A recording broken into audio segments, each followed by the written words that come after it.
I could freestyle about it, preach about it, or go off top of the head. But today I bought my notes so I could resurrect the dead.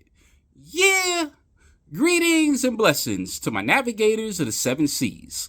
I am your locksmith, your symbologist, and metaphysical tour guide, Flat Archie 5000, and I'm back with another one as we navigate through the land of Pineal. Today we're going to unlock your Solomon's Temple to explore the infamous and timeless cross.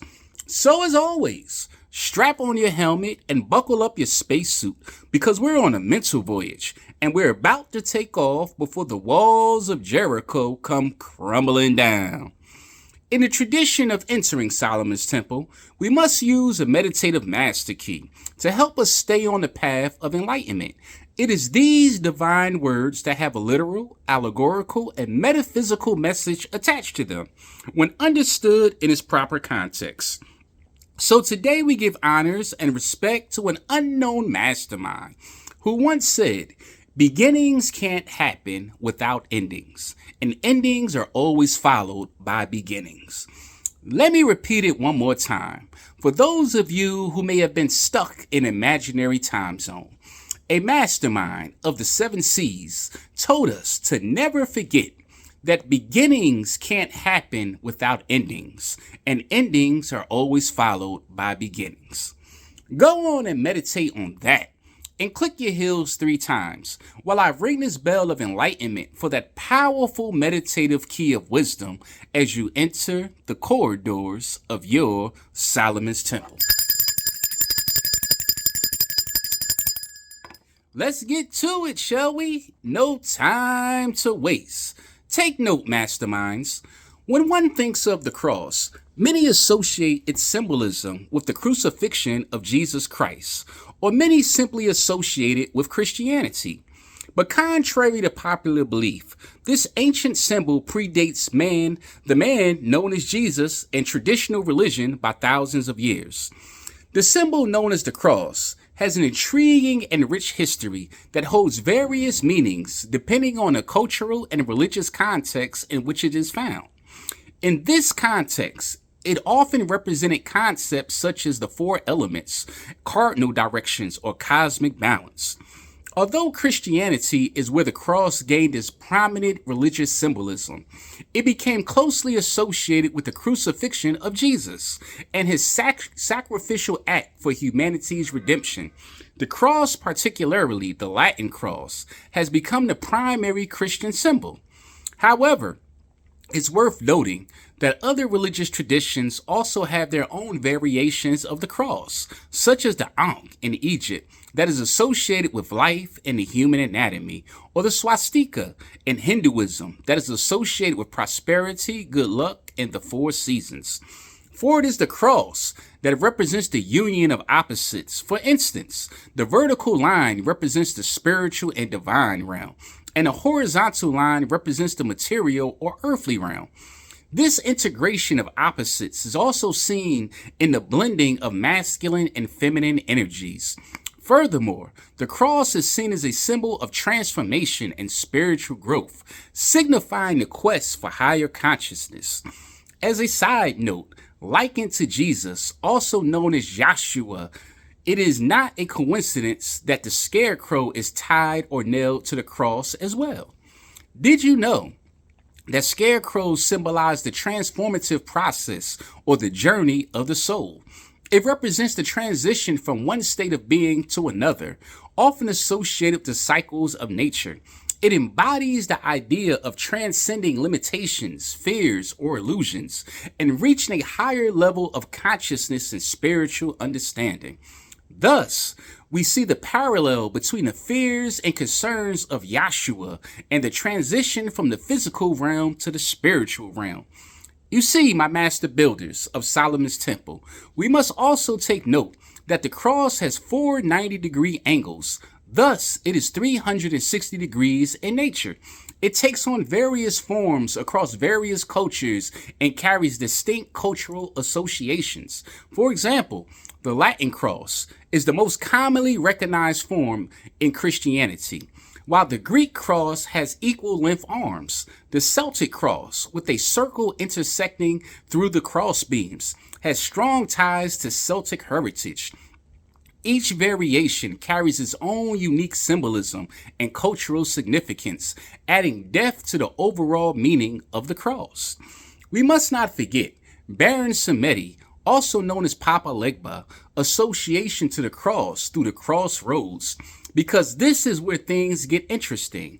In Haitian voodoo, Baron Samedi is a powerful and enigmatic spirit associated with death and the afterlife. He is often depicted as a skeletal figure wearing a top hat and black suit. Baron Samedi is known to preside over the crossroads, which are seen as liminal spaces where the physical and spiritual realms intersect.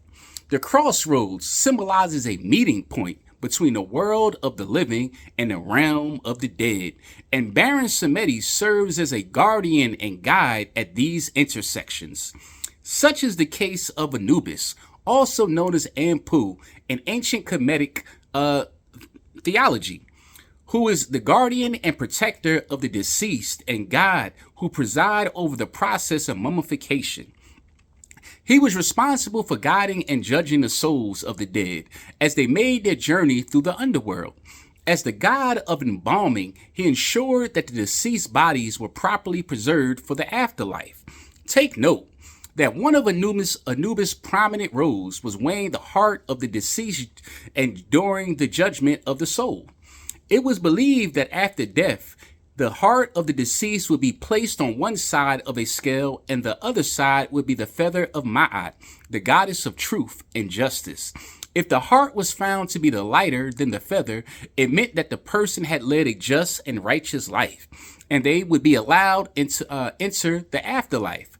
However, if the heart was heavier, it indicated a life filled with wrongdoing, and the soul would be devoured by a monstrous creature.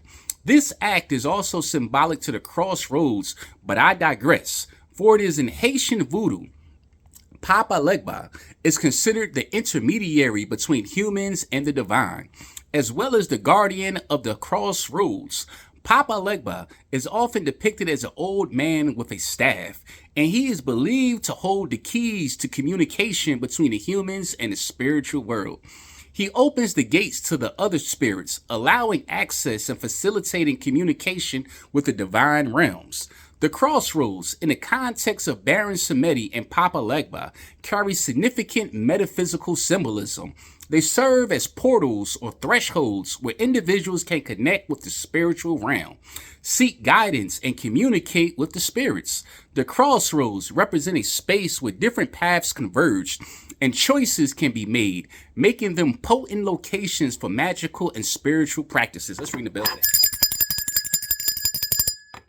The association of Baron Samedi and Papa Legba with the crossroads emphasizes their roles as intermediaries and facilitators of communication between humans and the spiritual realm. They are seen as gatekeepers, granting access to the wisdom and powers of the spirits and providing guidance and assistance to those who seek their aid. Thus, the Christian ideology of Jesus nailed on the cross with a crown of thorns on his head is rooted and coded in African symbolism. When we pay close attention to the word thorn, it is coded in the word horn.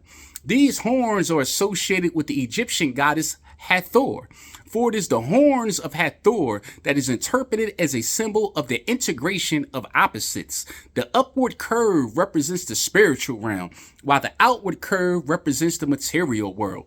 This duality suggests the harmonious union of the divine and earthly aspects, emphasizing the interplay between the spiritual and material dimensions of existence. Question: why should we concern ourselves with the symbolism of the cross? And how does this information affect our daily lives today? Answer: the crossroads often symbolize a point of decision making or a turning point in one's life or spiritual journey. It represents a moment of choice where different paths or possibilities diverge. For it is the crossroads that represent a threshold of space between different states of being that is associated with transitions, change, and personal transformation. It signifies the crossing from one phase of life to another, from one realm to another, or from one level of consciousness to a higher one. Let's ring the bell. You see, in some spiritual traditions, the crossroads are believed to be a meeting point for different energies, spirits, or deities. It is considered a place of power and a gateway to other realms. Some believe that spirits and entities can be invoked or encountered at the crossroads, making it a potent space for rituals, divination, and magical workings. The crossroads also embody the concept of duality and paradox. It represents the intersection of opposites such as light and darkness, good and evil, heaven and hell, or the conscious and unconscious. It also serves as a reminder that life is full of choices and contradictions, and that finding balance and integration between opposing forces is essential for personal growth and spiritual development. And as a point of reference, let us take note that the four corners of the cross is associated with the four elements of earth, water, fire, and air, as well as the four seasons of winter, spring, summer, and fall. And when we observe the point of a circle, such as a clock, we see the numbers 3, 6, 9, and 12, which manifests as a cross. Thus, when we add the number up, we get 30, which is 3, which is translated as the Trinity of Father, Son, and Holy Ghost. But in truth, it is symbolic to man, woman, and child. Furthermore, from a meditative perspective, in addition to its symbolic significance, the cross has been used as a powerful tool for visualization. The act of visualizing oneself at the center of a cross can be used to access higher states of consciousness and connect with one's inner self. Thus, a true master navigator of the seven seas must always be the embodiment and spirit of the circumpunct. This symbol is often seen as a microcosm of the universe, and with its central point representing the axis mundi, the axis of creation. The circumpunct is often associated with the concept of the eye of providence, which represents the divine watchful eye that guides and governs all creation. This symbol is a reflection of the infinite and eternal nature of the divine, which is beyond human comprehension. The circumpunct is also seen as a symbol of the self, representing the individual's connection to the divine and their role in the grand tapestry of creation. Thus, in alchemy, the circumpunct is a symbol of the central point, where the opposites are united and transformed. This point is often referred to as the center or the hollow, where the masculine and feminine principles are balanced and integrated. The circumpunct represents the union of opposites, where the contradictions and paradoxes of life are reconciled and transcended. Thus, in astrology, the circumpunct is often associated with the symbol of the sun, which represents consciousness, awareness, and enlightenment. The sun is seen as a symbol of the divine spark within each individual, which guides them towards spiritual growth and self-realization.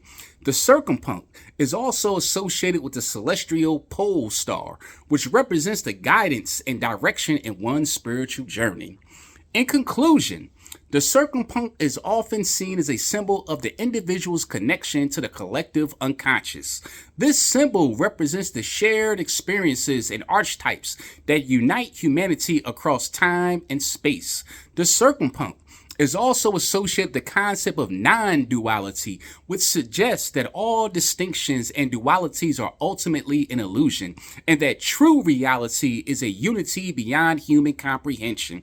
So as always, in Solomon's temple, I leave you in peace with these powerful words. The path isn't a straight line, it's a spiral. You continually come back to things you thought you understood and see deeper truths. Let me repeat it one more time, and I'm going to say it a little bit slow. In fact, I'm going to ring the bell for that. The path isn't a straight line, it's a spiral. you continually come back to things you thought you understood and see deeper truths. Ashe, ashe, ashe.